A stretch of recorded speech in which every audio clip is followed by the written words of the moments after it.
No poseen rascacielos que lleven su nombre, tampoco aparecen en portadas de revistas ni en las noticias financieras. Sus identidades son desconocidas para la mayoría de las personas, pero esta invisibilidad es su mayor fortaleza. Tras un velo de discreción, han edificado la empresa privada estadounidense con mayores ingresos en los últimos años. Es una fuerza silenciosa que ocupa lugares estratégicos en la cadena alimentaria mundial. Desde el trigo para el pan hasta la carne o el chocolate, una gran porción pasa por su extensa red. Se trata de los Cargill Macmillans, la familia más acaudalada de la que casi nadie ha oído hablar. Su existencia demuestra que el poder absoluto no se exhibe. En cambio, opera en la sombra, influyendo en la vida de la gente a diario sin su conocimiento. En 1865, Estados Unidos acababa de salir de la guerra civil.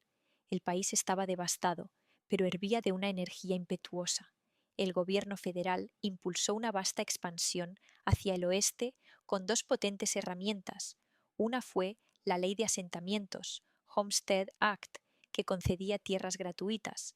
La otra, la Ley del Ferrocarril del Pacífico, Pacific Railroad Act, financiaba vías de acero que se extendían hasta el horizonte.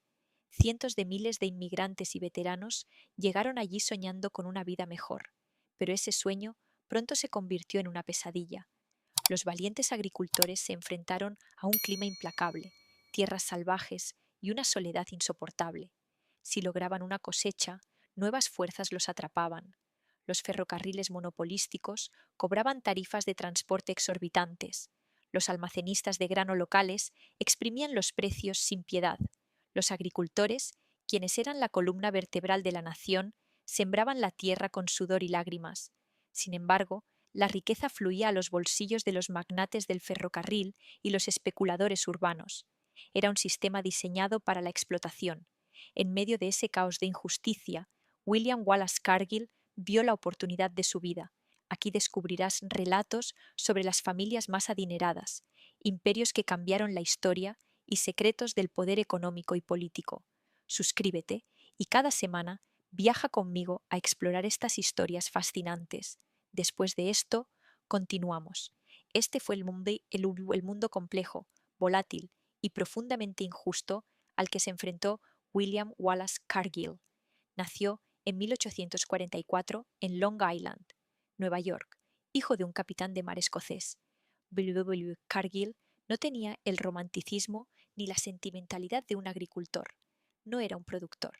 En cambio, era un organizador puro de sistemas. Vio el desorden de la frontera agrícola no como un problema social, sino como una monumental oportunidad de negocio. Observó la desesperación del agricultor por un mercado, la expansión implacable de los ferrocarriles y la demanda insaciable de alimentos. Esta demanda provenía de las ciudades industrializadas del este de Estados Unidos y de las poblaciones hambrientas de Europa. Comprendió con perfecta claridad que la persona capaz de conectar esos tres puntos de manera eficiente y contundente obtendría las llaves de un reino. En 1865, en la polvorienta y transitoria ciudad ferroviaria de Conover, Iowa, hizo su primera jugada. Fue una acción simple y sin pretensiones.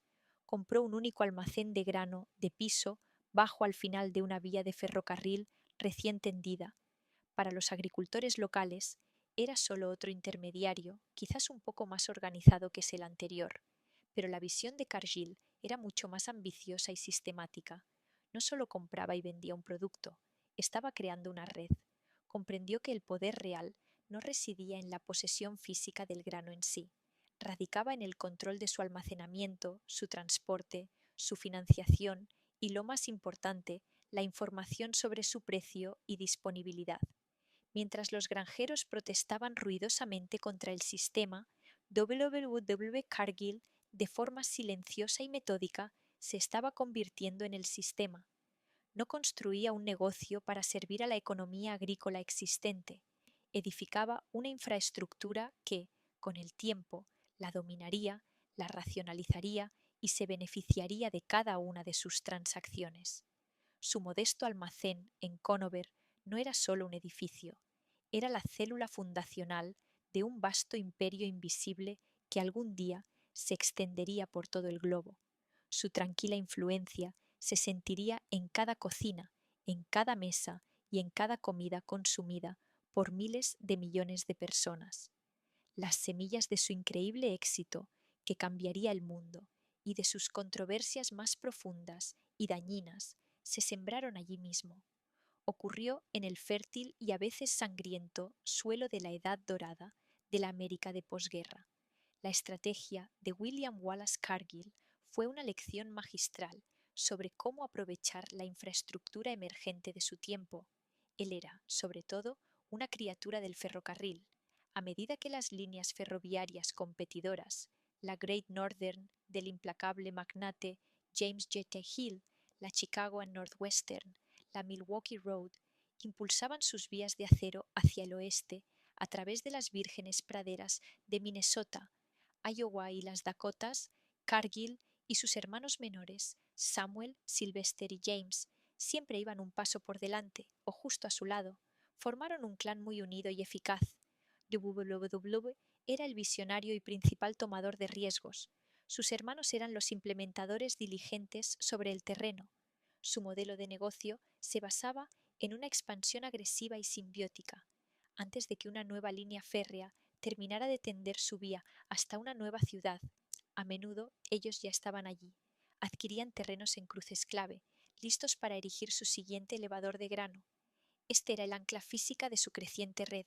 Estos elevadores, pronto conocidos simplemente como elevadores Cargill, eran más que simples silos de almacenamiento. Eran puestos avanzados de comercio, símbolos de civilización en una frontera salvaje. Las estructuras mismas evolucionaron rápidamente. Las primeras, como el almacén en Conover, eran depósitos sencillos de una sola planta, donde el grano se movía en sacos mediante trabajo manual, pero pronto fueron reemplazadas por los icónicos elevadores verticales a vapor que dominarían el horizonte del Medio Oeste durante un siglo. Estas catedrales de la pradera, como se las conoció, eran maravillas de la automatización del siglo XIX. Un agricultor arrastraba su carro a una báscula. Una vez pesado el grano, la cama del carro se inclinaba, volcando su contenido en un foso. Desde allí, un sistema de correas de cuero con cubos metálicos elevaba el grano hasta la cima de la imponente estructura. Luego, se canalizaba a través de caños hacia diferentes silos masivos. La clasificación se hacía según su calidad, grado, contenido de humedad y la cantidad de paja o material extraño mezclado. La clasificación del grano fue estandarizada por las bolsas de valores y Cargill la adoptó rápidamente a gran escala. Esto representó una revolución silenciosa. Fue la clave para transformar el grano de un producto heterogéneo y comercializado localmente en una mercancía global estandarizada y fungible, intercambiable. Permitió a Cargill tomar trigo de 100 granjas diferentes, mezclarlo todo en una calidad uniforme y venderlo en las bolsas de productos básicos de Minneapolis y Chicago como un único producto predecible. Para el agricultor, esto significaba que ya no vendía su cosecha única, resultado de su trabajo y habilidad personal. Vendía una materia prima que se absorbía instantáneamente en un flujo industrial anónimo. Cargill era quien establecía el estándar, clasificaba el producto y, en última instancia, determinaba su valor.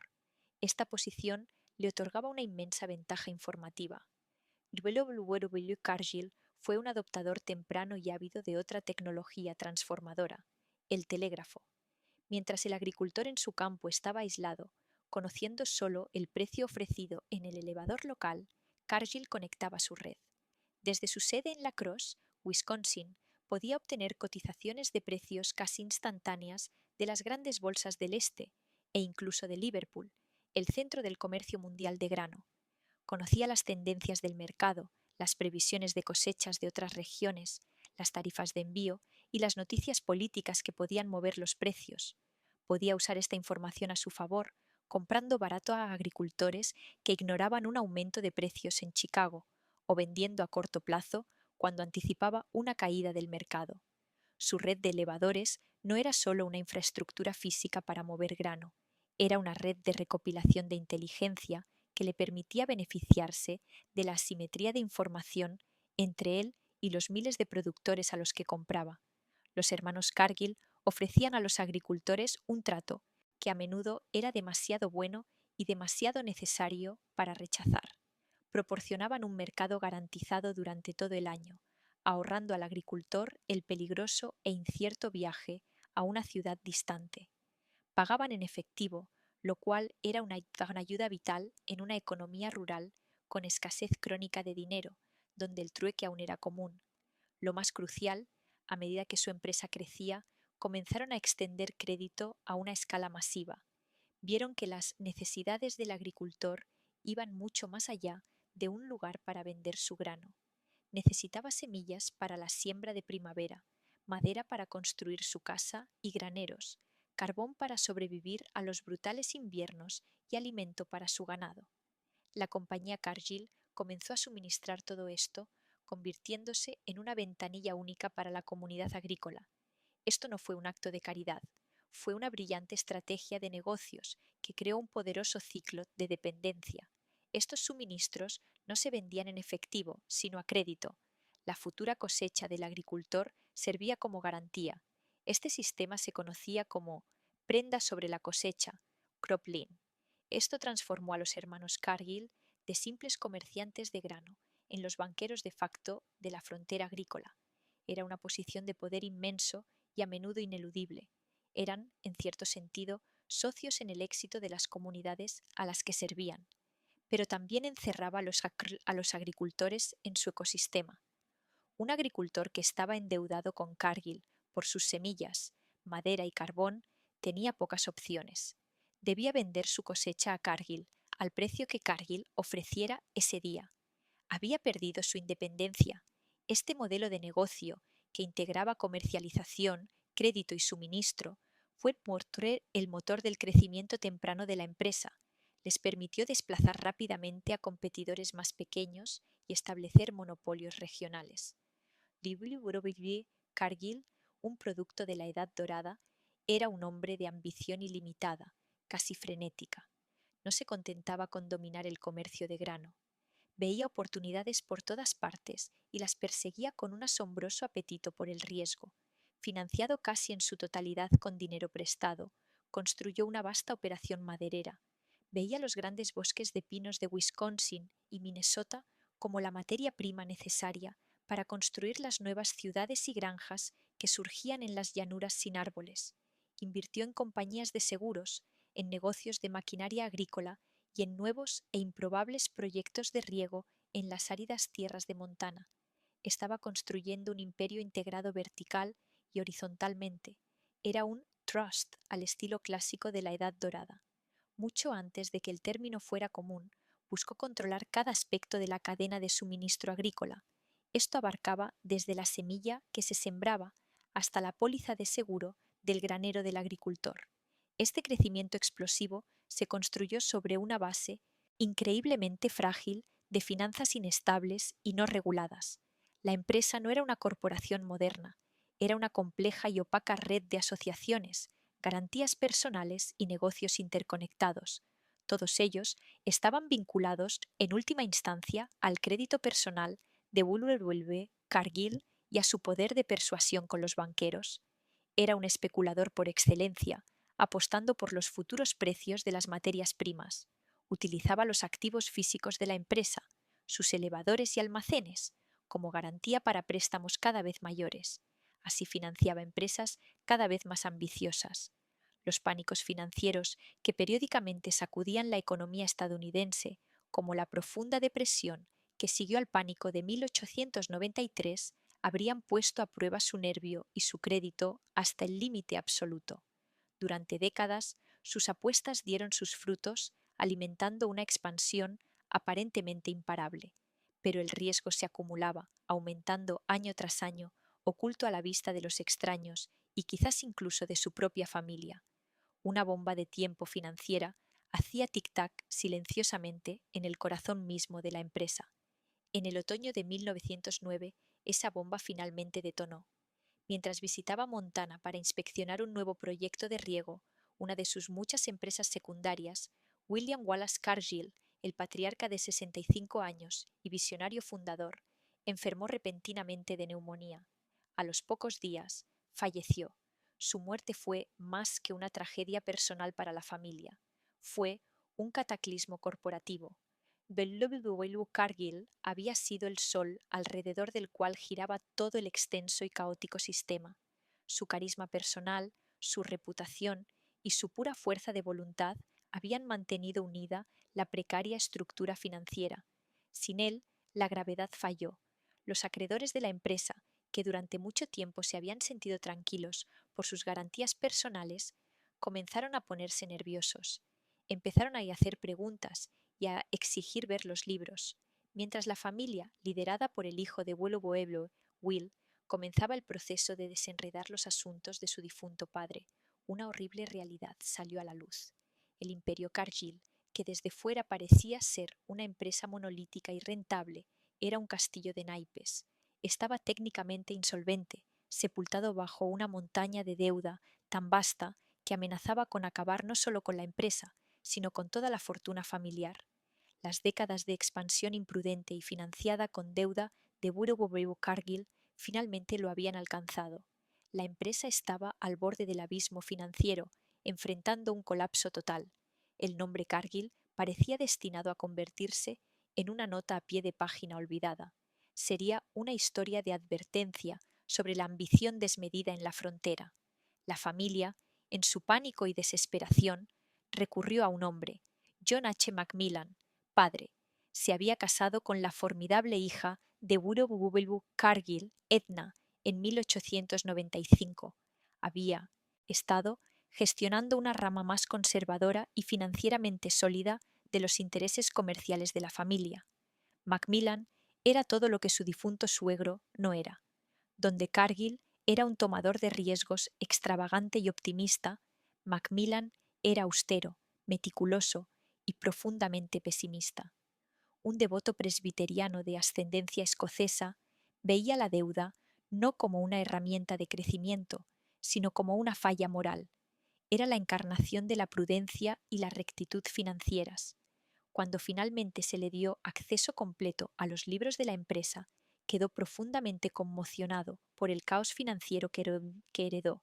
Más tarde describió la situación que descubrió no como una serie de errores comerciales, sino con fría furia como un crimen financiero.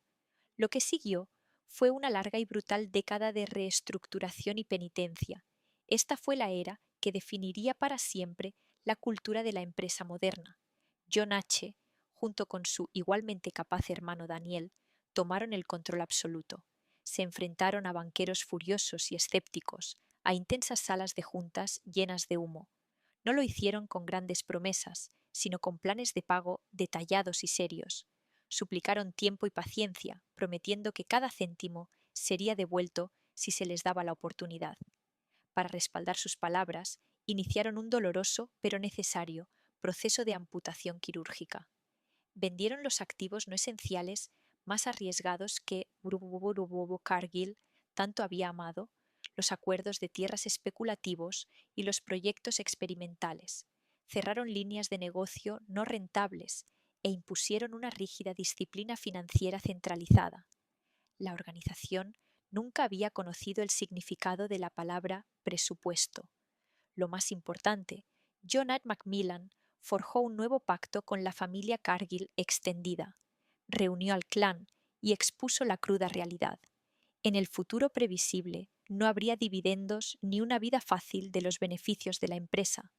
Cada dólar que la empresa ganara se usaría para un solo propósito: saldar la abrumadora montaña de deudas dejada por el fundador.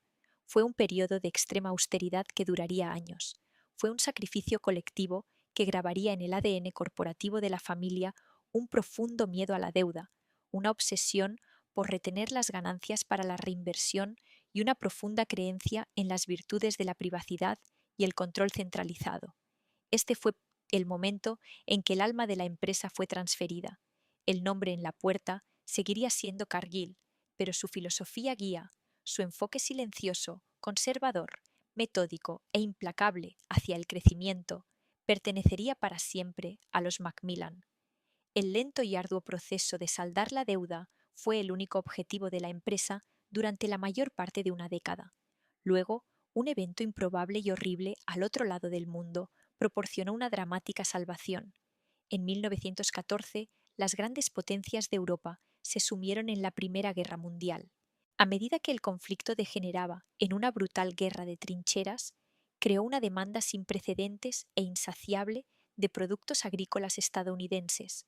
Las granjas y campos de Europa se convirtieron en campos de batalla. Las naciones aliadas recurrieron a Norteamérica para alimentar a sus ejércitos y a sus poblaciones civiles. Los precios globales del grano se dispararon a niveles nunca antes vistos. Cargill, ahora una organización eficiente, bien gestionada y financieramente disciplinada bajo el estricto control de John Macmillan, estaba perfectamente posicionada para capitalizar este auge en tiempos de guerra. Los beneficios fueron astronómicos. La ganancia inesperada en tiempos de guerra que fluyó a las arcas de la compañía fue la clave final. Permitió a John Macmillan, finalmente, después de casi una década de esfuerzo implacable, pagar todas las viejas deudas y declarar la compañía financieramente sólida. No solo había salvado a la compañía del olvido, sino que la había reforjado en el fuego. Ahora era más esbelta, más fuerte y estaba imbuida de un poderoso y unificador sentido de propósito. Tenía una filosofía clara y conservadora. La crisis había terminado. La compañía había sobrevivido a su experiencia cercana a la muerte. Con la riqueza generada por la Gran Guerra, ahora estaba lista para mirar más allá de las costas de América y comenzar su transformación silenciosa y metódica en una potencia global.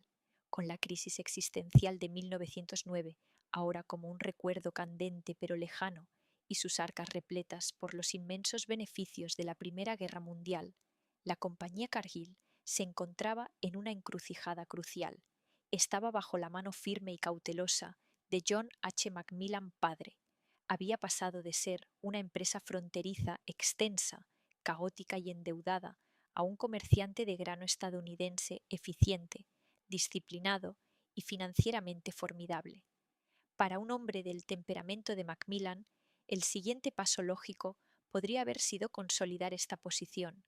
Podría haber dominado el mercado interno y disfrutado de los frutos de una estabilidad duramente ganada. Pero John Sr., junto con su hijo y aparente heredero, John Macmillan Jr., conocido en la familia y la compañía como John II, habían aprendido una lección más profunda y trascendente de su roce con el olvido. Habían aprendido que el mercado estadounidense, a pesar de su inmensidad, era un lugar volátil y peligroso. Estaba sujeto a los caprichos del clima, a los ciclos de auge y caída de su propia economía y a los impredecibles vaivenes de su clima político. La verdadera estabilidad, concluyeron, la que podría garantizar la riqueza de la familia para las generaciones venideras, requería una base más amplia, requería trascender las fronteras de una sola nación, exigía diversificación no solo en productos, sino en geografía y riesgo político. El futuro de la empresa, decidieron, no residía en ser el pez más grande del Bildungsinstitut estanque americano. Consistía en convertirse en un actor poderoso e indispensable en todo el océano global de las materias primas. Este giro estratégico, concebido en la década de 1920, sería el proyecto definitorio del siguiente medio siglo. Sentaría las bases para el ascenso de Cargill a un nivel de poder en presión e influencia que ni siquiera el ambicioso Urwelgoyu Cargill podría haber imaginado. Los primeros pasos en esta expansión global fueron metódicos y calculados. Reflejaban la cautela inherente de John Sr. En 1928 abrieron su primera oficina internacional en Montreal, Canadá. La lógica era impecable. Canadá era un enorme productor de grano, particularmente del trigo de primavera, rojo duro de alta proteína, favorecido por los molineros europeos. Su temporada de crecimiento complementaba la de Estados Unidos. Su vía marítima, del San Lorenzo, ofrecía una ruta de envío directa y eficiente a los puertos de Europa, evitando las congestionadas redes ferroviarias estadounidenses. Establecer una presencia allí fue una extensión natural y de riesgo relativamente bajo de sus operaciones norteamericanas. Al año siguiente, en 1929, dieron un salto mucho más audaz. Cruzaron el Atlántico para abrir una oficina en Rotterdam, en los Países Bajos. Esto fue un golpe maestro. Rotterdam, con su puerto de aguas profundas y su extensa red de ríos y canales, era la puerta de entrada indiscutible al corazón industrial de Europa continental. Desde allí, el grano estadounidense y canadiense podía descargarse de los buques oceánicos a barcazas más pequeñas y distribuirse eficientemente a molinos y fábricas en Alemania, Francia y los Países Bajos. Al establecer una cabeza de playa en Rotterdam, Cargill se posicionaba no solo como un exportador, sino como un actor clave dentro del propio mercado europeo. Obtenía información invaluable sobre la demanda local, los precios y las corrientes políticas. Su estrategia global pronto se extendió al hemisferio sur. En la década de 1930 establecieron una presencia en Buenos Aires, Argentina. La ventaja estratégica era enorme. Argentina, con su vasta y fértil región de las Pampas, era un importante competidor agrícola de Estados Unidos. Su ciclo de cosecha era exactamente el opuesto al de Norteamérica. Cuando las granjas americanas permanecían inactivas bajo la nieve invernal, los campos argentinos estaban dorados con trigo maduro. Al operar en ambos hemisferios, Cargill podía abastecerse de grano durante todo el año. Esto le daba una poderosa ventaja competitiva sobre los rivales que dependían de la cosecha norteamericana. Esto les permitía asegurar un flujo constante e ininterrumpido de materias primas a sus clientes. Así se aislaban de los riesgos de una mala cosecha y mejoraban su reputación como el proveedor más fiable del mundo. Esta naciente expansión global fue sometida casi inmediatamente a la prueba definitiva. El crack bursátil de octubre de 1929 sumió al mundo en la Gran Depresión. Fue un cataclismo que arrasó fortunas, destruyó negocios y detuvo el motor del capitalismo global. Para muchas empresas fue una sentencia de muerte. Sin embargo, para Cargill resultó ser un periodo de inmensa oportunidad. La cultura de conservadurismo financiero extremo que John H. Macmillan, padre, había impuesto brutalmente a la empresa después de la crisis de 1909, se convirtió ahora en su mayor activo, mientras sus competidores, que se habían endeudado durante los felices años 20, colapsaron en la bancarrota.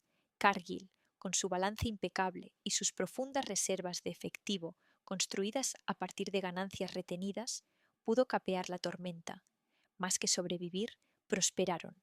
Compraron los activos de sus rivales quebrados, elevadores de grano, barcazas e instalaciones portuarias a precios de saldo. La depresión para Cargill fue una gran consolidación. Fue un periodo en el que fortalecieron su control sobre el mercado interno, incluso mientras expandían cautelosamente su huella internacional. Esto no quiere decir que fueran actores benévolos. Su conservadurismo en las finanzas no excluía una agresividad implacable en el mercado. A finales de la década de 1930, Cargill fue suspendida por la Bolsa de Chicago.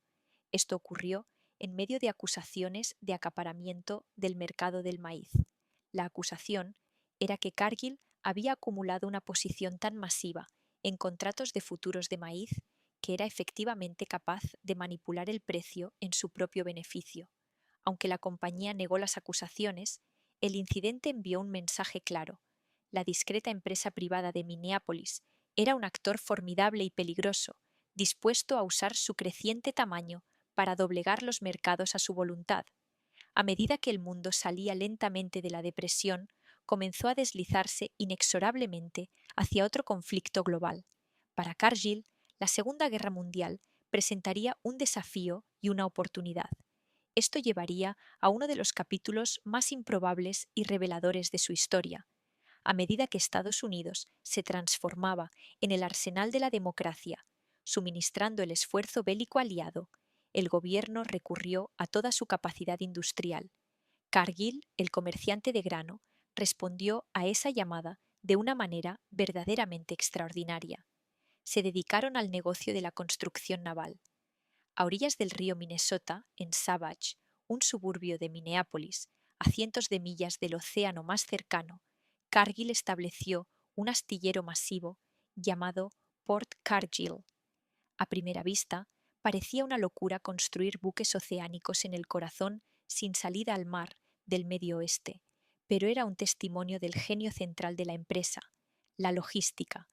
Bajo el liderazgo de John Macmillan Jr., la empresa aplicó los mismos principios de planificación metódica y ejecución eficiente que usaban para mover grano a la construcción de barcos para la Marina de los EE. Construyeron petroleros auxiliares y cargueros, y más tarde buques de carga más grandes. Una vez que un barco estaba terminado, se botaba al poco profundo río Minnesota. Luego se navegaba laboriosamente por el poderoso río Mississippi a través del sistema de esclusas y presas hasta Nueva Orleans y el mar abierto. Fue un milagro logístico. El astillero de Port Cargill llegó a ser tan eficiente y prolífico que fue galardonado con la prestigiosa Army Navy por excelencia 4 veces. Ofreció un reconocimiento a su destacada contribución al esfuerzo bélico. Esta experiencia en tiempos de guerra fue transformadora. Le dio a la compañía una profunda experiencia en la gestión de proyectos industriales masivos y complejos. Solidificó aún más sus valiosas relaciones con el gobierno de los EEU. Pero lo más importante, demostró que Cargill no era, en su esencia, solo una empresa de grano. Era una empresa que entendía la logística, el transporte y la gestión de las cadenas de suministro globales. Esa comprensión sería la clave de su explosivo crecimiento de posguerra. El mundo que emergió de las cenizas de la Segunda Guerra Mundial fue un mundo rehecho. Estaba perfectamente adecuado para una empresa con las capacidades únicas de Cargill. Europa y Japón estaban en ruinas, con sus sectores agrícolas devastados. Estados Unidos, su patria intacta por la guerra, era la potencia económica e industrial indiscutible del planeta. A través de iniciativas como el Plan Marshall, Estados Unidos alimentaría eficazmente a una Europa en reconstrucción durante años. Cargill, con su vasta red de recolección norteamericana y su creciente presencia internacional, fue un vehículo principal para esa histórica transferencia de alimentos. La era de posguerra fue el amanecer de una nueva era de globalización liderada por Estados Unidos. Cargill se posicionó en su epicentro. El liderazgo de la empresa también evolucionó para satisfacer esta nueva realidad. La tercera generación de la familia llegó al frente. Sin embargo, reconocieron que la magnitud y complejidad de la creciente empresa global requerían un nuevo nivel de gestión profesional. En 1960, en un movimiento sísmico cultural para el negocio familiar ferozmente privado, nombraron a Erwin Kelm como director ejecutivo de la empresa. Kelm era un hombre de Cargill de principio a fin, pero fue la primera persona ajena a las familias fundadoras Cargill y Macmillan en ocupar el puesto más alto. Este fue un momento crucial que marcó la transición de una dinastía familiar a una corporación global gestionada profesionalmente. En ella, la propiedad y el control últimos permanecían firmemente e innegociablemente en manos de la familia. Bajo Kelm y sus sucesores, la empresa emprendió una campaña de diversificación impresionante. Aprovechó el inmenso flujo de caja de su negocio de comercio de grano para incursionar en nuevos campos, pero estratégicamente relacionados. Fue una estrategia consciente para capturar una mayor parte de la cadena de valor del sistema alimentario. En lugar de simplemente comprar y vender grano crudo, comenzaron a procesarlo.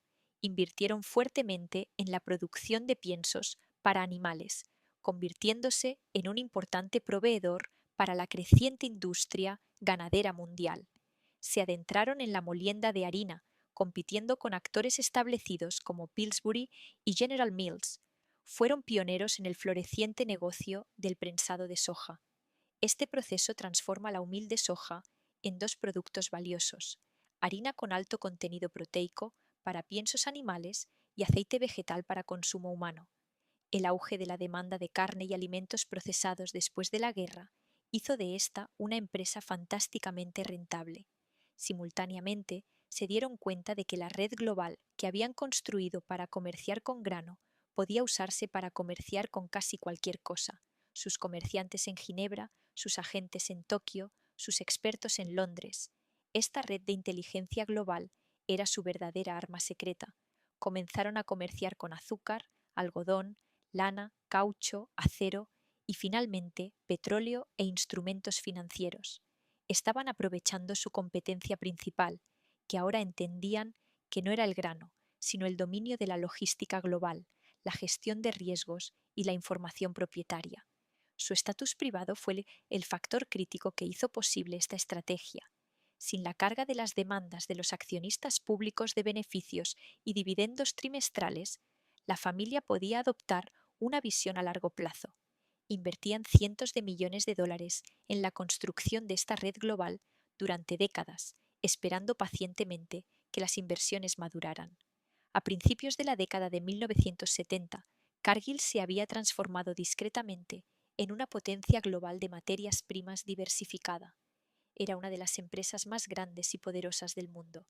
Sin embargo, para el público en general, seguía siendo prácticamente desconocida. Todo eso estaba a punto de cambiar. Un único y colosal acuerdo, nacido de la geopolítica de la Guerra Fría y un desastre agrícola, sacaría pues a la Compañía de las Sombras, la pondría en el escenario mundial, consolidando para siempre su reputación de secretismo, poder y eficiencia despiadada. El escenario estaba preparado por una convergencia de eventos sin precedentes. En Estados Unidos, el presidente Richard Nixon seguía una política de distensión, un deshielo político y diplomático arriesgado en las relaciones con la Unión Soviética. Mientras tanto, en lo más profundo de la URSS, el sistema agrícola de planificación central de Leonid Brezhnev estaba demostrando ser un fracaso catastrófico. Una serie de cosechas desastrosas, resultado de una mala planificación, el mal tiempo y un sistema de granjas colectivas profundamente disfuncional, había dejado a la Unión Soviética frente a una escasez masiva de grano. El Kremlin se enfrentaba a la humillante y políticamente peligrosa perspectiva de escasez de alimentos y colas para el pan. En una asombrosa inversión de la política de la Guerra Fría, los soviéticos decidieron en secreto recurrir a su archirrival, Estados Unidos, en busca de ayuda. En el verano de 1972, una delegación de funcionarios soviéticos llegó a Estados Unidos en una supuesta misión comercial de rutina, pero su verdadero propósito era comprar una cantidad asombrosa de grano estadounidense lo más rápido y discretamente posible. Entablaron una serie de negociaciones secretas separadas con un puñado de grandes empresas exportadoras de grano. Estas tenían la capacidad de manejar un pedido tan masivo. Era una situación perfectamente adecuada para los puntos fuertes de Cargill. Utilizando su incomparable red de inteligencia global, los ejecutivos de Cargill comprendieron rápidamente la verdadera magnitud de la escasez soviética. Esto era algo que incluso el Departamento de Agricultura de EEUU no había logrado hacer. Se dieron cuenta de que no se trataba de una pequeña compra, era una emergencia nacional para la URSS y estaban dispuestos a pagar casi cualquier precio. El acuerdo que se alcanzó fue monumental en su escala.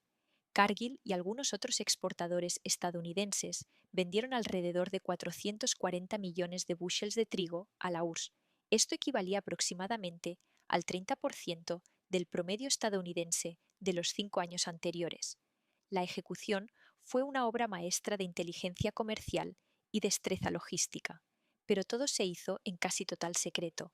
Las consecuencias fueron explosivas. Para Cargill, el acuerdo fue un golpe financiero de proporciones históricas.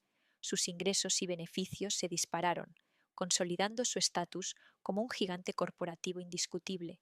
Pero para el público estadounidense, las consecuencias fueron nefastas. La venta masiva y no anunciada agotó por completo las reservas de grano de EEUU. La repentina escasez hizo que el precio interno del trigo, el maíz y la soja se disparara. Esto, a su vez, elevó el precio del pan, los cereales, la carne y la leche para cada consumidor estadounidense.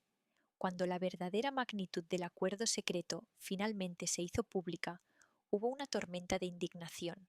Fue furiosamente apodado el gran robo del grano por políticos y periodistas. El público se sintió traicionado. Parecía que un puñado de compañías privadas secretas habían conspirado con el gobierno. vendieron el suministro de alimentos de la nación a sus espaldas, cosechando enormes beneficios. Mientras tanto, las familias estadounidenses ordinarias pagaban el precio en la tienda de comestibles, y todo esto para alimentar a un adversario de la Guerra Fría. El escándalo provocó audiencias en el Congreso y una tormenta de publicidad negativa. Por primera vez, el imperio invisible de Cargill fue repentina e incómodamente visible. El gran robo del grano los había hecho fantásticamente más ricos y poderosos, pero también había proyectado una larga y oscura sombra sobre su reputación. Los marcó en la mente pública como una fuerza poderosa, secreta y despiadadamente egoísta. Era capaz de mover los mercados globales e influir en las relaciones internacionales, todo mientras operaba lejos del ojo público. La tormenta de indignación pública que siguió al gran robo de grano de 1972 fue un profundo shock para la cultura intensamente privada de Cargill. Por primera vez, el nombre de la compañía se debatía en los pasillos del Congreso y se denunciaba en las noticias nocturnas. Fueron acusados de ser especuladores de guerra, acaparadores de precios y manipuladores en la sombra del suministro de alimentos de la nación. Para las familias Cargill y Macmillan, que habían pasado más de un siglo construyendo meticulosamente una fortaleza de anonimato, este repentino y no deseado resplandor de los focos fue una experiencia aterradora. Su respuesta no fue involucrarse, explicar o disculparse, fue retirarse. Cerraron las persianas aún más fuerte, reforzaron los muros de su castillo corporativo en Minneapolis y se comprometieron de nuevo con el principio fundamental de la familia, el silencio. Pero mientras la familia se retiraba de la vista pública, la compañía de su propiedad hizo exactamente lo contrario. Inundada con la inaudita inyección de efectivo del acuerdo soviético, Cargill se embarcó en una nueva y agresiva fase de expansión. Utilizó su inmenso poder financiero para consolidar su dominio sobre toda la cadena alimentaria estadounidense y global. Finales de los años 70 y 80 fueron un periodo de consolidación estratégica. La dirección de la empresa, una astuta combinación de gestores profesionales y experimentados miembros de la familia, como Whitney Macmillan, el último miembro de la familia en ocupar el cargo de CEO, reconoció que el negocio de comercialización de grano, aunque inmensamente rentable, también era volátil y estaba sujeto a los caprichos políticos. El verdadero camino hacia un poder inquebrantable a largo plazo residía en poseer la vertical completa. Esto significaba controlar cada eslabón de la cadena, desde el campo del agricultor hasta el plato del consumidor. Utilizaron los beneficios del acuerdo de grano como un cofre de guerra para incursionar en nuevos sectores críticos de la industria alimentaria. En 1978 adquirieron Leslie Salt, un importante productor con sede en el área de la Bahía de San Francisco. Aparentemente, parecía una asociación extraña para una empresa de grano, pero la lógica estratégica era sólida. La sal era una materia prima industrial y alimentaria fundamental, esencial para todo. Esto abarcaba desde el procesamiento y la conservación de alimentos hasta la fabricación de productos químicos. La adquisición le dio a Cargill el control sobre otro elemento básico del sistema alimentario moderno. Un movimiento mucho más significativo llegó en 1979 cuando Cargill compró MBPXL. Esta era una de las compañías empacadoras de carne más grandes de la nación. Fue una adquisición transformadora. La empacadora de carne era el vínculo crítico entre el negocio masivo de grano y piensos de Cargill y el consumidor final. Al poseer un importante empacador de carne, Cargill ya no solo vendía el pienso que engordaba el ganado de la nación. Ahora sacrificaban, procesaban y empaquetaban la carne de vacuno. Este movimiento hacia las proteínas se convertiría en una piedra angular de su negocio y en unas pocas décadas serían uno de los tres principales empacadores de carne en Norteamérica, junto con Tyson y JBS. Este periodo de crecimiento implacable tuvo lugar en un contexto de agitación económica global. Las crisis del petróleo de los años 70, la devastadora crisis agrícola estadounidense de los 80 y las crecientes tensiones de la Guerra Fría tardía crearon un entorno volátil. Esto paralizó a muchas corporaciones, pero para Cargill la volatilidad era una oportunidad de negocio. Su red de inteligencia global, que ahora era más sofisticada que la de muchos gobiernos nacionales, les permitía anticipar los cambios del mercado y protegerse contra los riesgos. Cuando el presidente Jimmy Carter impuso un embargo de grano a la Unión Soviética en 1980 tras su invasión de Afganistán, agitó los mercados, pero para un actor verdaderamente global como Cargill, con sus operaciones en Argentina, Canadá y Europa, un embargo estadounidense unilateral era simplemente un problema logístico a resolver. Era una interrupción temporal en un flujo global que podían redirigir. Su estatus privado era, como siempre, su carta de triunfo. Podían hacer apuestas masivas a largo plazo y navegar por aguas políticas agitadas sin tener que explicarse a ansiosos accionistas públicos. Continuaron creciendo silenciosa y metódicamente, incrustándose cada vez más profundamente en la infraestructura económica mundial. A medida que su imperio comercial se volvía más visible y dominante, la familia detrás de él parecía estar activamente involucrada en un proceso de autoborrado. Esta obsesión por la invisibilidad, este profundo compromiso institucional y personal con el secretismo, es quizás la característica más definitoria del clan Cargill-Macmillan. Para comprender verdaderamente la empresa, uno debe intentar comprender la filosofía detrás de este silencio. No era meramente una preferencia, era una estrategia, un componente central de su poder. Las raíces de este secretismo se remontan muy atrás, hasta John H. Macmillan, padre, y el trauma de 1909.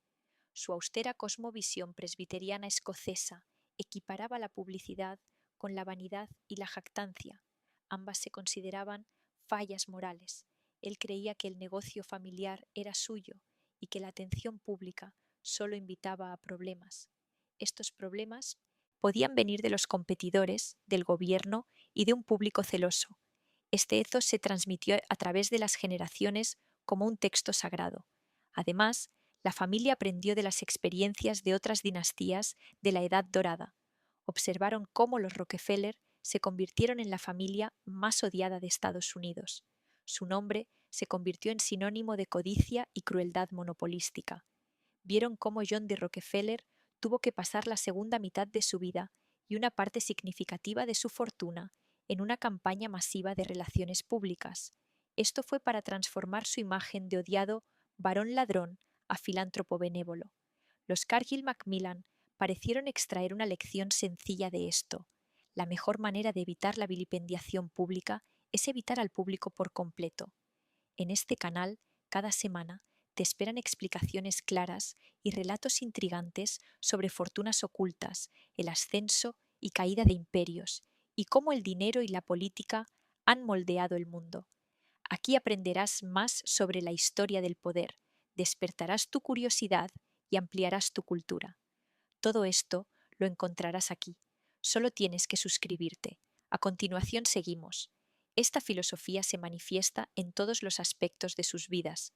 Mientras que los Ford y los Rockefeller construyeron grandes propiedades y se convirtieron en figuras de la alta sociedad, los Cargill-Macmillan cultivaron una imagen de modestia del Medio Oeste. Muchos de ellos viven en Wayzata, Minnesota, un suburbio rico, pero discreto de Minneapolis. Es una ciudad conocida por sus familias adineradas, pero discretas, que valoran la privacidad sobre la ostentación. Viven en casas cómodas, pero no palaciegas, a menudo protegidas de la carretera por árboles y largos caminos de entrada. Los miembros más poderosos de la familia son figuras casi completamente desconocidas. Pauline Macmillan Kenneth, por ejemplo, es constantemente clasificada como una de las mujeres más ricas del mundo. Su fortuna personal se estima en más de 8.000 millones de dólares.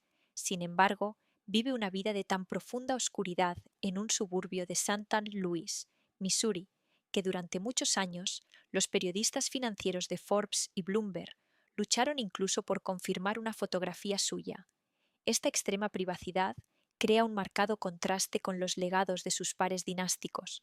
El nombre Rockefeller Está asociado a una universidad de fama mundial, un instituto de investigación médica, un hito de la ciudad de Nueva York y una dinastía política. El nombre Ford es sinónimo del automóvil, la cadena de montaje y una fundación masiva que es una fuerza importante en el desarrollo global. El nombre Carnegie está inscrito sobre las puertas de más de 2.500 bibliotecas en todo el mundo de habla inglesa. El nombre Cargill Macmillan, a pesar de la riqueza comparable o incluso mayor de la familia, está asociado a casi nada en la esfera pública. Su filantropía, aunque sustancial, es en gran parte anónima. Se canaliza a través de fundaciones familiares privadas sin los grandes gestos públicos que definen el legado de un Bill Gates o un Warren Buffett.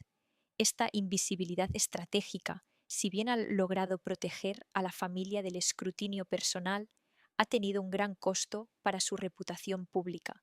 En ausencia de una imagen pública cuidadosamente construida, se crea un vacío, y en ese vacío ha arraigado una narrativa mucho más oscura.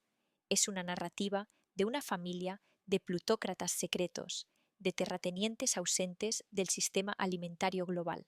Se benefician desde las sombras mientras delegan el trabajo sucio de su imperio a una clase de ejecutivos profesionales. Su silencio ya no se interpreta como modestia del Medio Oeste, sino como una calculada evasión de responsabilidades. Cuando los activistas protestan por el historial ambiental de la empresa o sus prácticas laborales, no pueden apelar a un miembro de la familia con proyección pública. No hay nadie que reciba las peticiones, nadie a quien avergonzar en la prensa. Solo existe el muro liso, impenetrable y anónimo de la sede corporativa. El secreto que una vez fue su escudo se ha convertido en la era moderna en la fuente misma de la más profunda sospecha pública contra ellos. Durante la mayor parte del siglo XX, este modelo de control familiar unificado y privacidad absoluta funcionó sin problemas. Pero a principios de la década de 1990, la fortaleza del silencio comenzó a desarrollar profundas grietas desde dentro. El propio éxito de la empresa había creado un problema nuevo e imprevisto. La familia había crecido. Ya no era un clan pequeño y unido, sino una vasta dinastía de casi un centenar de descendientes dispersos por todo el país, ahora en su cuarta y quinta generación. Para muchos de esta generación más joven, el trauma de 1909 era una anécdota histórica lejana, no una experiencia personal formativa. No habían sido criados en una era de austeridad, sino de inmensa, aunque privada, riqueza. Comenzó a surgir un cisma peligroso. La generación mayor, liderada por el CEO Whitney Macmillan y sus primos, todavía veía la empresa como una confianza sagrada. Era una entidad para ser nutrida y transmitida a las generaciones futuras. Eran los guardianes de la llama de John Macmillan Sr., creyentes en el Evangelio de reinvertir el 80% de las ganancias en el negocio. La generación más joven, sin embargo, muchos de los cuales no tenían participación directa en las operaciones de la empresa, comenzaron a ver las cosas de manera diferente. Miraron el valor colosal encerrado en esta empresa privada, un activo valorado en decenas de miles de millones de dólares. Vieron sus propias fortunas personales ligadas a una inversión ilíquida e inaccesible que pagaba dividendos relativamente escasos. Comenzaron a hacer una pregunta peligrosa. ¿Por qué no hacer pública la empresa? La presión aumentó a lo largo de principios de los 90.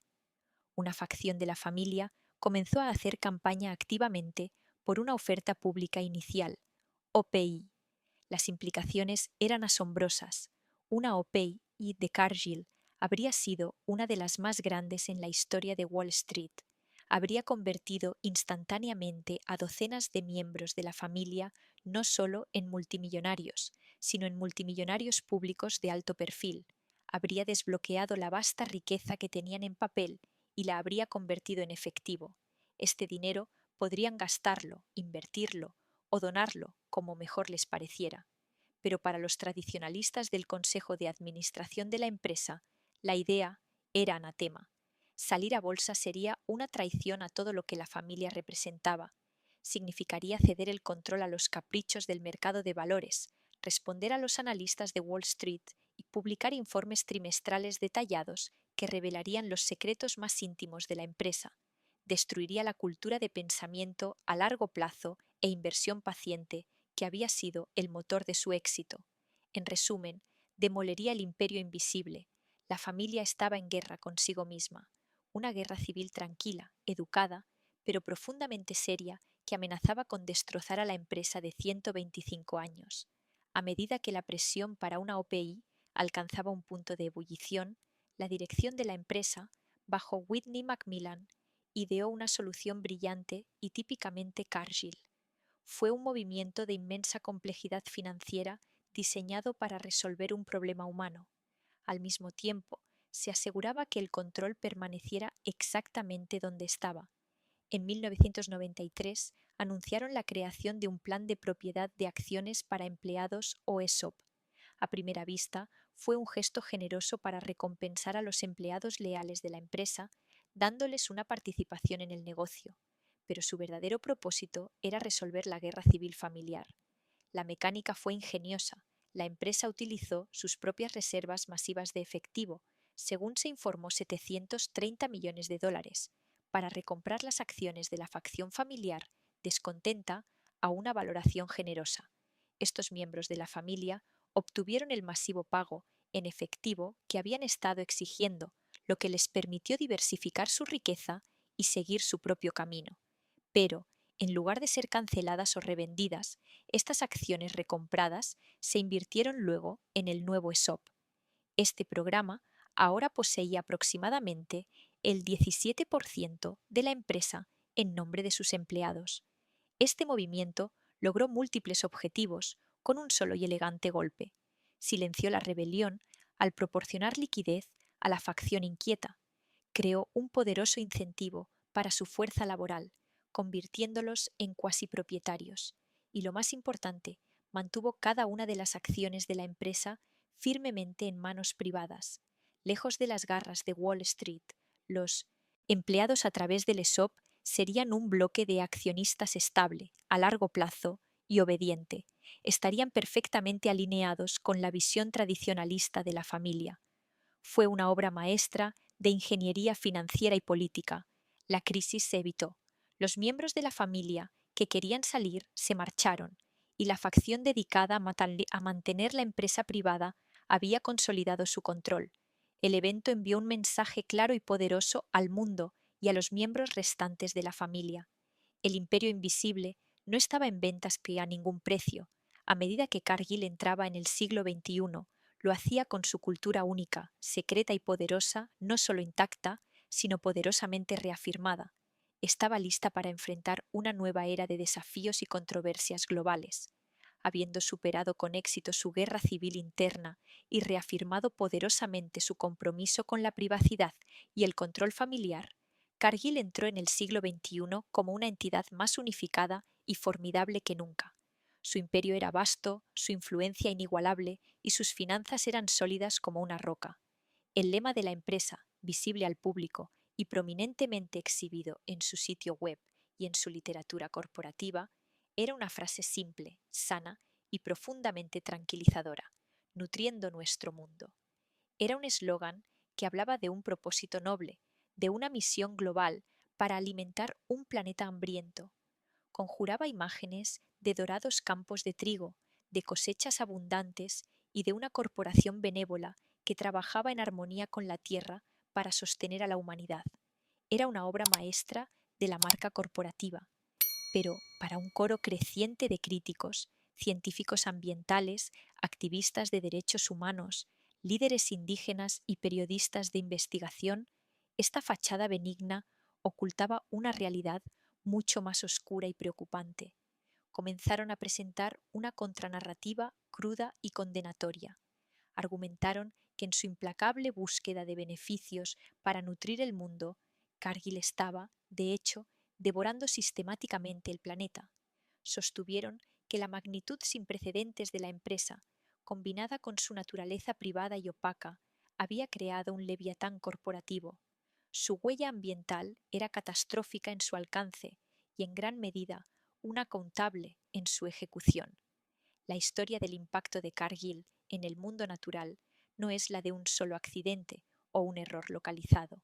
Es una historia global, un relato de cómo la industrialización del sistema alimentario, controlada por un puñado de actores silenciosos, ha llevado a los ecosistemas más vitales del planeta al borde del colapso.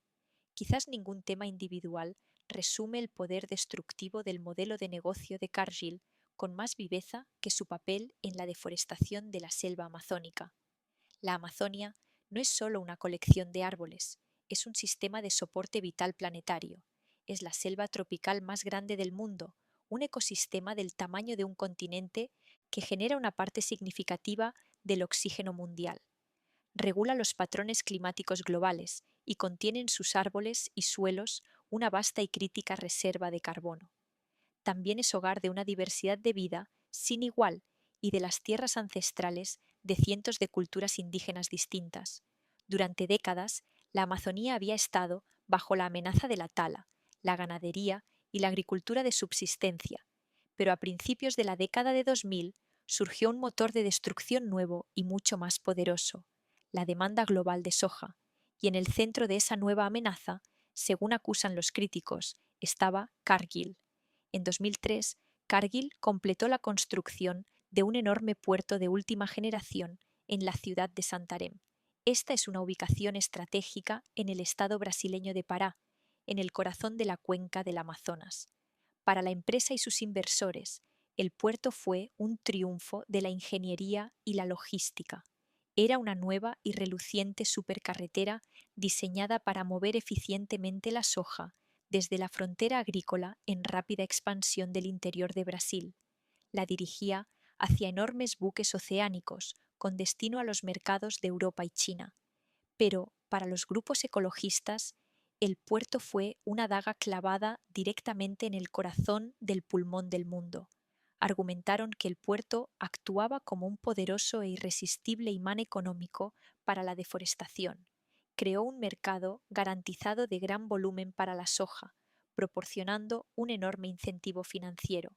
Este incentivo era para que las operaciones agrícolas a gran escala y los especuladores de tierras locales despejaran vastas extensiones de selva tropical prístina y ancestral para plantar el lucrativo cultivo dorado. El proceso era brutalmente eficiente. Las motosierras y las excavadoras despejaban el bosque primario. Luego, la madera talada se quemaba, enviando enormes columnas de humo a la atmósfera. Lo que una vez fue un ecosistema complejo y próspero, fue reemplazado por un monocultivo estéril y químicamente intensivo de soja. Esta soja no estaba destinada principalmente a tofu o leche de soja. La gran mayoría estaba destinada a la industria de piensos para animales, para ser triturada en harina rica en proteínas. Esto era para engordar pollos, cerdos y ganado en granjas industriales de todo el mundo. Un sistema que Cargill, como actor importante en el sector de las proteínas animales, suministraba y del que se beneficiaba. El puerto de Santarém fue el punto de estrangulamiento crítico que conectó la destrucción en el Amazonas con los platos de los consumidores a miles de kilómetros de distancia. En 2006, la organización ecologista internacional Greenpeace lanzó una brillante y devastadora campaña que puso al descubierto esta cadena de suministro. En un informe meticulosamente investigado, titulado Comiéndose la Amazonia, combinaron imágenes satelitales, investigaciones encubiertas y un minucioso análisis de la cadena de suministro para forjar un vínculo innegable. Mostraron fotos satelitales de enormes extensiones de selva tropical siendo taladas. Rastreadas fueron los camiones que transportaban la soja desde estas áreas recién deforestadas directamente a los relucientes silos blancos de Cargill en el puerto de Santarém, y luego se rastrearon los manifiestos de envío de los buques que salían de ese puerto hacia sus destinos en Europa. El informe culminó en una poderosa revelación. La soja que estaba destruyendo la Amazonia terminaba en el pienso para animales utilizado para criar los pollos que se vendían en los McNuggets de pollo de McDonald's y en los supermercados de todo el continente. La campaña fue una pesadilla de relaciones públicas, tanto para Cargill como para sus clientes. Activistas disfrazados de pollos se encadenaron a las puertas del puerto de Santarém. La cobertura mediática fue global y abrumadoramente negativa. La presión se hizo inmensa. Más tarde ese año, en una victoria histórica para el movimiento ambientalista, Cargill y otros grandes comerciantes de grano llegaron a regañadientes a la mesa de negociaciones. Acordaron la moratoria de la soja en el Amazonas, un pacto histórico en el que se comprometieron a no comprar soja cultivada en ninguna tierra del Amazonas brasileño que hubiera sido talada después de julio de 2006. La moratoria resultó ser notablemente efectiva para frenar la tasa de deforestación directamente relacionada con la soja en el bioma amazónico, pero los críticos señalaron que este no fue un acto proactivo de gestión corporativa, fue una concesión reticente impuesta a la empresa solo después de que había sido avergonzada pública y exhaustivamente en el escenario mundial. Además, la victoria fue incompleta. Si bien la moratoria protegía el bioma amazónico, creó un efecto de fuga. La demanda insaciable de soja simplemente desplazó las excavadoras a otro ecosistema brasileño menos famoso, pero igualmente vital, el Cerrado. El Cerrado es una vasta sabana tropical, un hermoso paisaje de pastizales, árboles retorcidos y vegetación de raíces profundas que cubre más del 20% de Brasil. Es un crucial sumidero de carbono y un punto caliente de biodiversidad, hogar de miles de especies únicas. Debido a que no estaba cubierto por la moratoria, el Cerrado se convirtió en la nueva zona de sacrificio para la expansión de la soja. Cargill, aunque cumpliendo con la letra del acuerdo amazónico, continuó abasteciéndose de soja del Cerrado. Allí, la frontera agrícola avanzaba a un ritmo alarmante. Fue un ejemplo clásico de un problema que se desplazaba, no se resolvía. Una demostración de cómo una empresa podía seguir un conjunto estrecho de reglas sin dejar de contribuir a una catástrofe ambiental más amplia. La historia de la degradación ambiental se repite en otra parte igualmente frágil del mundo, las selvas tropicales del sudeste asiático. Aquí, el producto no es la soja, sino el aceite de palma. A finales del siglo XX y principios del XXI, el aceite de palma se convirtió en un verdadero ingrediente milagroso para las industrias globales de alimentos y bienes de consumo. Es un aceite vegetal increíblemente eficiente y versátil. Se encuentra en un estimado del 50% de todos los productos envasados en un supermercado. Esto incluye desde galletas, helados y masa de pizza hasta lápiz labial, jabón y champú. También es una materia prima clave para el biodiesel, pero este ingrediente milagroso ha tenido un costo ambiental casi increíble. La gran mayoría del aceite de palma del mundo se cultiva en Indonesia y Malasia.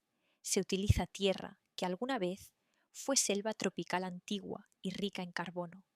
Para crear las vastas plantaciones de monocultivo de estilo militar, donde se cultivan las palmas aceiteras, se talan vastas áreas de bosque.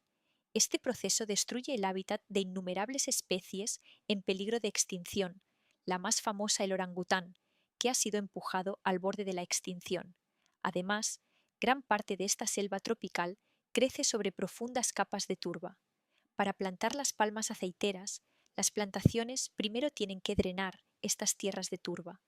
Cuando la turba se drena y se expone al aire, se oxida y libera cantidades masivas y catastróficas de dióxido de carbono a la atmósfera.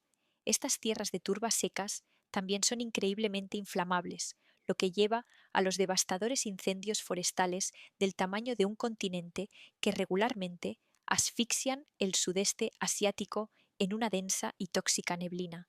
El papel de Cargill en esta crisis es central. Aunque la empresa no es una de las mayores propietarias de plantaciones, es uno de los mayores refinadores y comerciantes de aceite de palma del mundo. Se encuentra en un punto crítico de estrangulamiento en la cadena de suministro global. Compra aceite de palma crudo a cientos de productores diferentes y lo procesa en sus enormes refinerías. Luego lo vende a gigantes alimentarios globales como Nestlé, Unilever y Procter & Gamble. Durante años, los grupos ecologistas acusaron a Cargill de tener una política de abastecimiento sin preguntas, Mezclaba aceite de productores sostenibles y certificados con aceite de proveedores turbios que participaban en la deforestación ilegal y la destrucción de hábitats de orangutanes. La complejidad de la cadena de suministro, con sus cientos de intermediarios y plantaciones, hacía casi imposible rastrear el origen de cualquier gota de aceite. Era una opacidad conveniente que beneficiaba y comerciaba a comerciantes como Cargill, bajo una intensa presión de sus propios clientes corporativos, quienes a su vez estaban siendo presionados por campañas de consumidores. Cargill finalmente adoptó políticas de sostenibilidad más estrictas, pero los críticos sostienen que la implementación ha sido lenta. Su cadena de suministro sigue teniendo un alto riesgo de estar contaminada con aceite de palma sucio. Un tercer frente en esta batalla ambiental global se abrió en África Occidental. Esto ocurrió en los campos de cacao de Costa de Marfil y Ghana, que juntos producen más del 60% del chocolate mundial. En 2017, el grupo ambientalista Mighty Earth publicó otro informe explosivo. Este se tituló El oscuro secreto del chocolate. Utilizando imágenes satelitales e investigaciones sobre el terreno, expusieron una realidad impactante.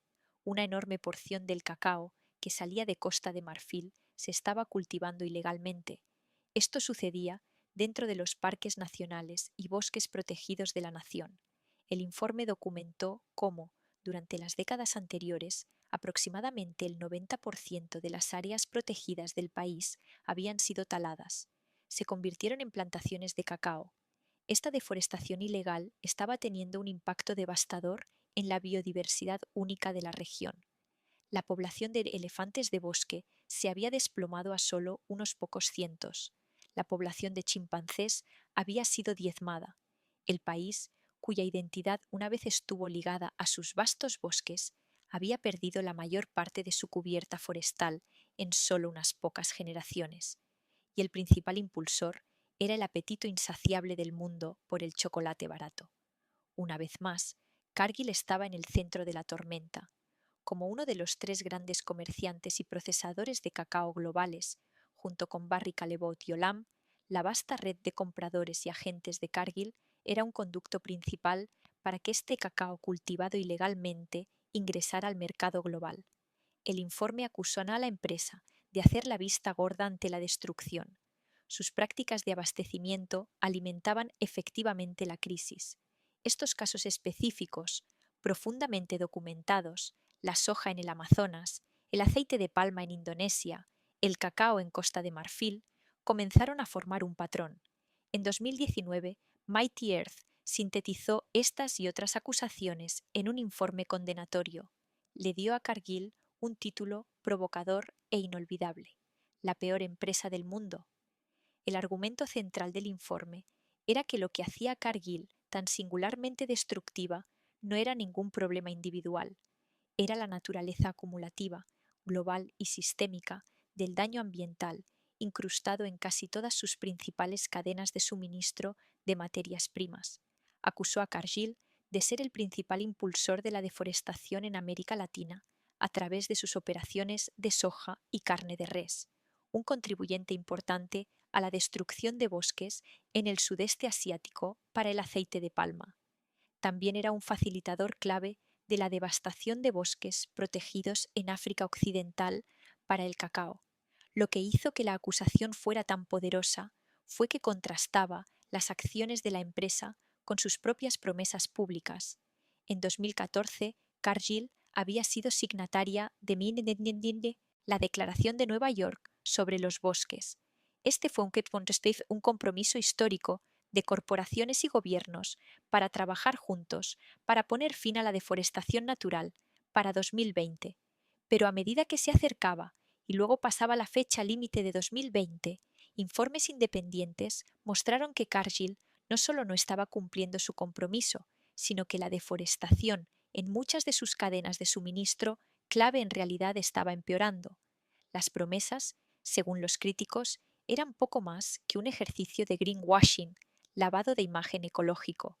Era una estrategia de relaciones públicas diseñada para desviar las críticas mientras el modelo de negocio destructivo continuaba sin cesar. Para la familia Cargill Macmillan que vive su vida tranquila en Minnesota y Missouri, estos informes de las lejanas fronteras de su imperio deben parecer un mundo aparte. Son los ejecutivos de la empresa, no los propietarios de la familia, quienes emiten los comunicados de prensa y se reúnen con las enfadadas ONG. Pero la conexión es innegable. La inmensa fortuna multimillonaria de la familia está inextricablemente ligada a un modelo de negocio que ha sido creíble y repetidamente acusado de causar un daño irreparable a los ecosistemas más vitales del planeta.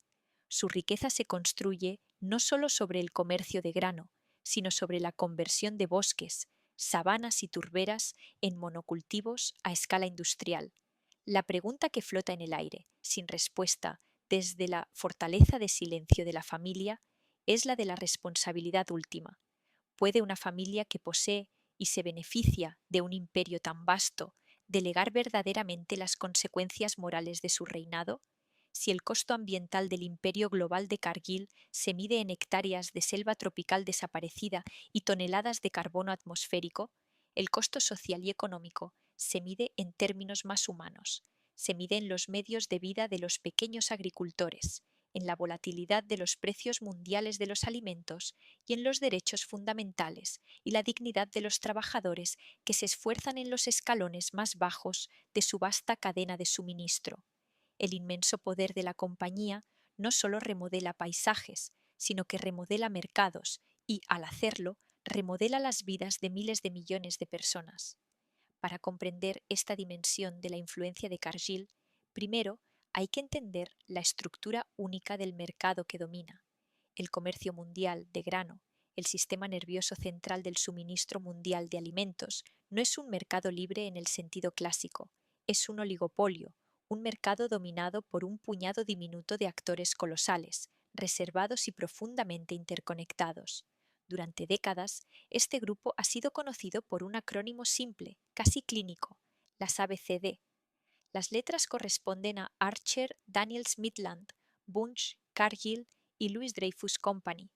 Juntas, estas cuatro empresas controlan entre el 70 y el 90% del comercio mundial de grano.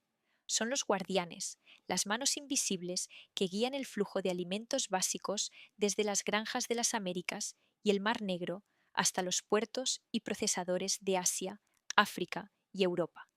Son una OPEP virtual de la agricultura.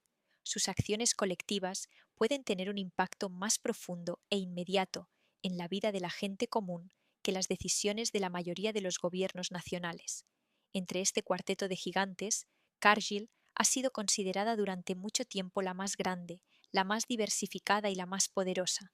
Esta increíble concentración de mercado otorga a la empresa dos cosas que son críticas para su rentabilidad: un acceso sin igual a la información y un inmenso poder para influir en los precios. Este poder, a lo largo de su historia, ha atraído la profunda sospecha de los reguladores y la justa ira de agricultores y consumidores. Estos han acusado a la empresa de usar su posición dominante no para crear eficiencia, sino para manipular mercados en su propio enriquecimiento. La historia de estas acusaciones es larga y se remonta casi a los primeros días de la empresa. A mediados de la década de 1930, mientras la empresa navegaba hábilmente la Gran Depresión, demostró un destello de agresión en el mercado. Esto reveló los afilados dientes bajo su exterior presbiteriano conservador. Cargill fue llevada ante la Junta de Comercio de Chicago, el Sancta Sanctorum del mundo de las materias primas. Fue acusada de un pecado capital del mercado: intentar acaparar el mercado del maíz. Acaparar un mercado es una de las tácticas más antiguas y depredadoras de la historia del capitalismo. Implica que un solo actor poderoso compre tanto de una materia prima física y tantos contratos de futuros de esa materia prima que efectivamente obtenga el control de todo el suministro disponible. Luego pueden dictar el precio, exprimiendo a cualquiera que necesite comprar la materia prima. Esto incluye a un comerciante rival que ha vendido a corto o una empresa de cereales que necesita maíz para sus fábricas. Los obligan a pagar un precio exorbitante, artificialmente inflado. La Junta de Comercio declaró a Cargill culpable del cargo y suspendió sus privilegios comerciales. Fue una reprimenda pública profundamente humillante. El incidente, aunque un revés, también fue una demostración temprana y descarada de la ambición de la empresa y su voluntad de usar su creciente tamaño como arma. Décadas más tarde, después del gran robo de grano de 1972, la empresa se encontró una vez más bajo la dura mirada del escrutinio gubernamental. La indignación pública por el aumento de los precios de los alimentos llevó a una serie de amplias investigaciones del Congreso sobre la industria de exportación de grano. La pregunta central era si las empresas ABCD actuaban en connivencia, utilizando su dominio compartido del mercado para actuar como un cártel. Grupos de agricultores testificaron que creían que los grandes exportadores trabajaban juntos para mantener los precios que pagaban por el grano artificialmente bajos. Los defensores del consumidor argumentaron que las empresas manipulaban los mercados de exportación para crear escasez y elevar los precios de los productos terminados. Las investigaciones revelaron la increíblemente cómoda relación entre los grandes comerciantes de grano y el Departamento de Agricultura de EU. También expusieron la sorprendente falta de transparencia en los mercados de exportación. Si bien las investigaciones no resultaron en procesamientos importantes por fijación de precios, alimentaron una profunda y duradera sospecha en las zonas rurales de América. Se pensaba que todo el sistema estaba amañado a favor de un puñado de poderosos intermediarios irresponsables. En el siglo XXI, los supuestos esquemas se han vuelto más sofisticados. Pasaron de los parques de Chicago al turbio mundo de las finanzas extraterritoriales. En 2011, las autoridades fiscales argentinas, armadas con órdenes judiciales, allanaron las relucientes oficinas de Cargill en Buenos Aires. Fue parte de una investigación masiva sobre lo que el gobierno afirmó que era un esquema fraudulento de Cargill y otros exportadores de grano. Buscaban evadir más de $1.000 millones en impuestos nacionales. La acusación se centró en la compleja y turbia práctica de la manipulación de precios de transferencia. Las autoridades alegaron que la filial argentina de Cargill vendía grano y otros productos a otra filial de Cargill. A menudo, esta era una empresa fantasma ubicada en una jurisdicción con bajos impuestos como Uruguay o Suiza. Lo hacían a un precio artificialmente bajo y fabricado. Esta transacción ficticia les permitiría declarar beneficios mínimos en Argentina, que tiene tasas de impuestos corporativos más altas. De esta manera, trasladaban la mayor parte de sus beneficios al extranjero a un paraíso fiscal, donde pagarían poco o ningún impuesto.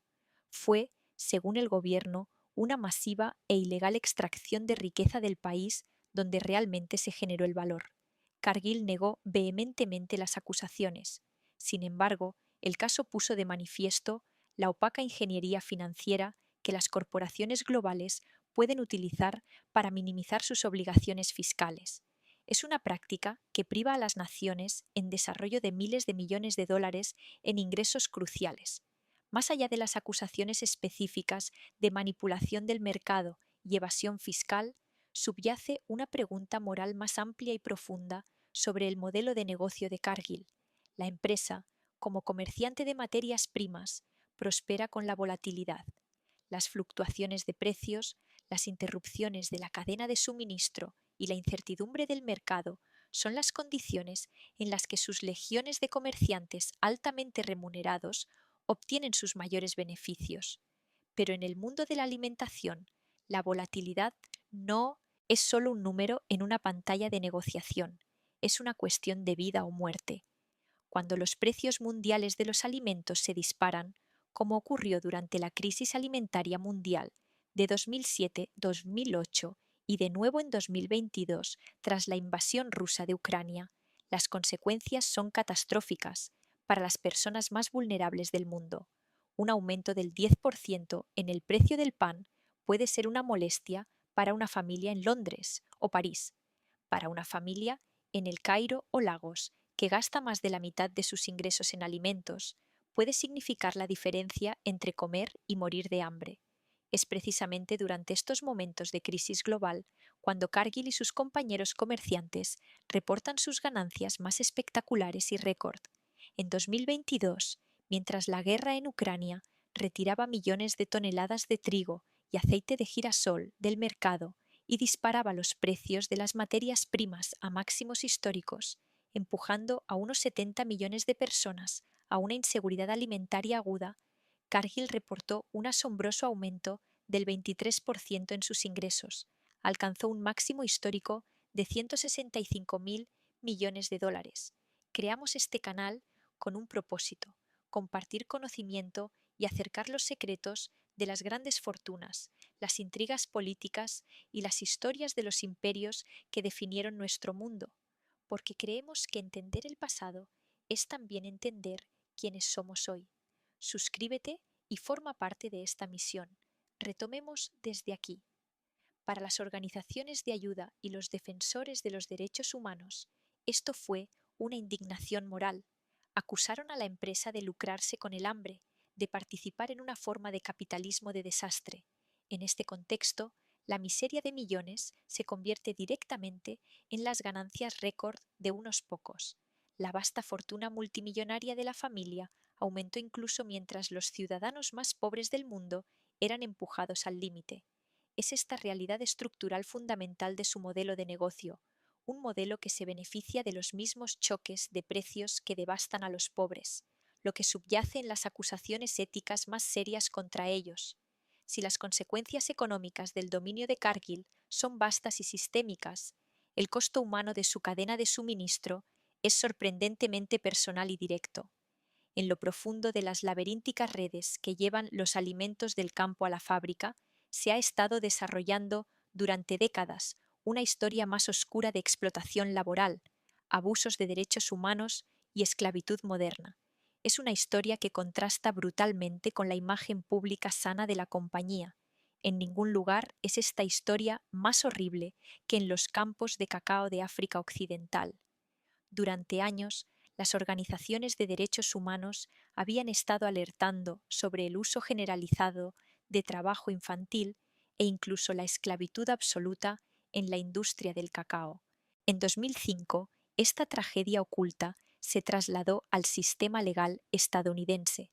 El Fondo Internacional de Derechos Laborales, International Labour Rights Fund, presentó una demanda histórica contra Cargill, Nestlé y Archer Daniels Midland. La demanda se presentó en nombre de 6 hombres malienses. Estos, siendo niños, habían sido traficados a través de la frontera con Costa de Marfil y vendidos a propietarios de plantaciones de cacao. Sus testimonios, documentados en los expedientes judiciales, pintaban una imagen horrible de la vida como esclavos. Describieron ser obligados a trabajar desde el amanecer hasta el anochecer. Limpiaban campos y cosechaban vainas de cacao con peligrosos machetes. Fueron alimentados con sobras, encerrados en cobertizos por la noche para evitar su escape. Además, fueron sometidos a brutales palizas con puños, cinturones y látigos si trabajaban demasiado lento o intentaban escapar. Un demandante describió haber visto a otros niños que intentaron escapar siendo golpeados y obligados a beber orina. Era un retrato de la degradación humana en su forma más extrema. Todo esto para producir la materia prima para el dulce favorito del mundo. Durante casi 2 décadas, Cargill y los otros acusados lucharon contra la demanda con todas las herramientas legales a su disposición. Su argumento central era técnico. No eran dueños de las miles de pequeñas plantaciones familiares de las que compraban sus granos de cacao. Por lo tanto, no podían ser legalmente responsables de las prácticas laborales que ocurrían en ellas. Eran meros compradores de una materia prima, afirmaron, no los perpetradores del abuso. El caso se abrió camino a través del sistema judicial federal durante 16 años, un testimonio de la persistencia de las víctimas y sus defensores. Finalmente, en 2021, la Corte Suprema de los Estados Unidos desestimó el caso. El fallo no se basó en el fondo de si los hombres habían sido esclavizados, sino en motivos jurisdiccionales estrictos. Los jueces dictaminaron que las empresas no podían ser demandadas en los Estados Unidos por conductas ocurridas en el extranjero.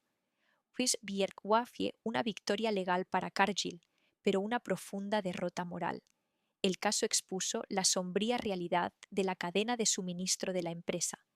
creó una poderosa percepción de una corporación que utilizaba sus inmensos recursos legales y financieros para eludir la responsabilidad de beneficiarse de la esclavitud. Esta batalla legal tuvo lugar en un contexto de promesas incumplidas. En 2001, bajo la amenaza de un boicot de los consumidores, Cargill y otros actores importantes de la industria del chocolate habían firmado el protocolo Harkin-Engel.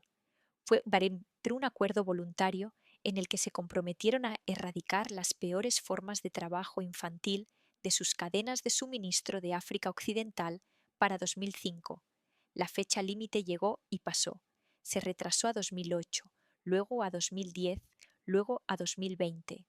Hoy, más de 2 décadas después, un informe del Departamento de Trabajo de EU estima que más de 1,5 millones de niños siguen trabajando en los campos de cacao de Costa de Marfil y Ghana. El enfoque voluntario liderado por la industria ha sido ampliamente calificado como un fracaso catastrófico. Fue un ejercicio de relaciones públicas que proporcionó cobertura mientras el status quo abusivo continuaba. El problema de la explotación laboral no se limitó a costas lejanas. En Estados Unidos y Canadá, Cargill ha enfrentado un flujo constante de críticas por el trato a sus trabajadores en sus gigantescas plantas empacadoras de carne. La empresa tiene una larga historia de adoptar una postura agresiva antisindical.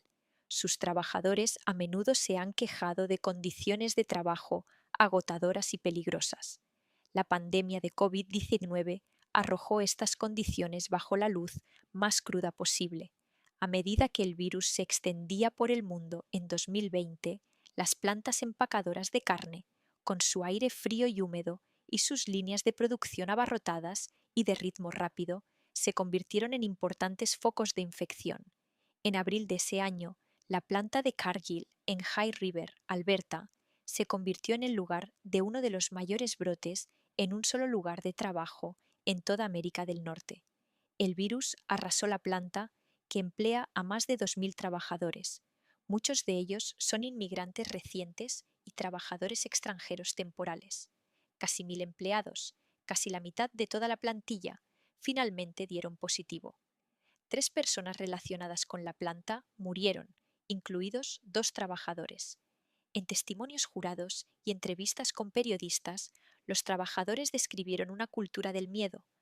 Alegaron que la empresa tardó en proporcionar equipo de protección personal adecuado, que se les presionó para seguir trabajando en condiciones de hacinamiento, hombro con hombro, incluso cuando sus colegas enfermaban, y que los gerentes inicialmente les dijeron que siguieran trabajando incluso si tenían síntomas. Sintieron, en palabras de un líder sindical, que estaban siendo tratados como prescindibles. Su seguridad fue sacrificada para mantener en movimiento la cadena de suministro de carne. Estas historias del niño esclavizado en una plantación de cacao en África, del esquema fiscal en Argentina, del trabajador aterrorizado en una línea de envasado de carne en Alberta, todas se entrelazan en un solo y preocupante tapiz. Pintan una imagen de una cultura corporativa que externaliza sistemáticamente sus verdaderos costos. El precio ambiental lo pagan los bosques y el clima del planeta. El precio económico lo pagan los agricultores y los consumidores en un mercado amañado. Y el precio humano lo pagan las personas más vulnerables de su cadena de suministro.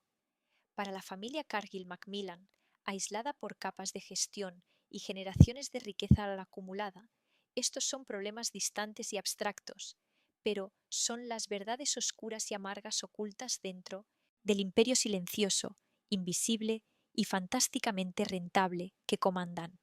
Hoy, la familia Cargill Macmillan se asienta en la cima de un imperio casi inimaginable. Han logrado una victoria en el juego capitalista, pero su legado no es la admiración, es la sospecha. Su arma más grande, su secreto, se ha convertido en su mayor carga. En una era que exige transparencia, la visibilidad ya no es una virtud, sino una estrategia calculada para evitar responsabilidades. Es un modelo de negocio despiadado. Las ganancias son meticulosamente privatizadas. Mientras tanto, los verdaderos costos, en selvas tropicales arrasadas, Un clima desestabilizado, agricultores endeudados y trabajadores explotados son socializados. Su innegable éxito en la construcción del sistema alimentario más eficiente del mundo ha proyectado una sombra oscura. Esta se extiende desde la humeante Amazonia hasta las plantaciones de cacao de Costa de Marfil. Así que la próxima vez que se cene, piénsese en el sistema invisible que trajo esa comida. Piénsese en la poderosa y silenciosa familia de Minnesota que está en todas partes y en ninguna. Y cuestiónese, ¿cuál es el verdadero costo de nuestros alimentos? ¿Quién se beneficia y quién paga? En un mundo regido por un imperio invisible, ¿qué significa realmente ser alimentado?